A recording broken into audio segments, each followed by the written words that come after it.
Asan yung may-ari nito? Yung orange milk. Uy, may tao dito. Day! Bakit, boss? Asan yung may-ari nito? Nandun sa opisina namin. Bakit anong kailangan sa bus namin? Bibiling ko na sana nito eh. Okay lang, puntahan natin. Tara! Teka, boss, sama ka sa akin. Pupuntahan natin ang bus ko.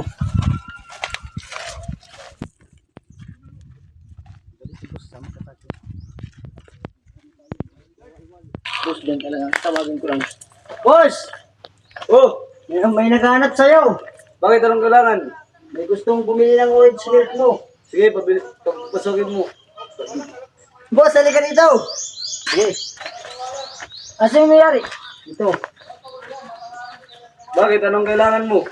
Sana ko bilhin ko yung orange milk. Boss, halika dito. Pasok ka. Sabi mo na lang yung boss ko. Boss, marami ba pumupunta dito? Oo, marami pumunta dito, mga i-above. Mas lalong magagandahan ka. Kaya pala maganda yung view. Boss, kung bilhin ko to. Oh my God! Sa akin na ba yung iabab? Oo, sa'yo na. Pati cottage, sa'yo na rin. Magkano yung presyo yun? Nito? 5 million. Ang laki naman yan, boss. Pwede pababayin mo. 3 million. Ang laki pa rin. 2 million, sabat ka? Ang laki pa rin. 1 million. Sige, deal! Sige, deal. Boss, kung yung dati na nandito ka pa, magkano yung kinikita nyo? Mga 1K lang. 1K? Oo, kada adlaw. Ang ganda pala yung kita nito. Sige, boss. Huwag ka magalala. Okay. Bibigay ko na lang yung cheque. Asan na yung ano? Pero mauna mo muna, yung mapilis. Saan ko pipirmahin? Dito lang. Dito sa baba. Oo, sa baba. Boss. Oo, sa'yo na. Hey, boss. Sige. Salamat, boss, ha. Oo, sige. Mag-ingat ka.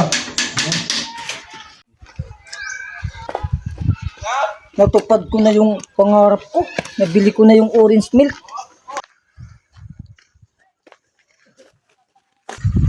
Ang ganda pala yung binili ko.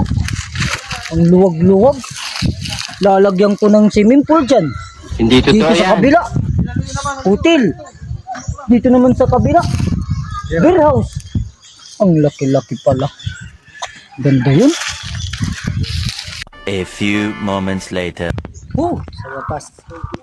Nabili ko na yung orange milk. Yung pangarap ko, natupad ko na. Orange milk!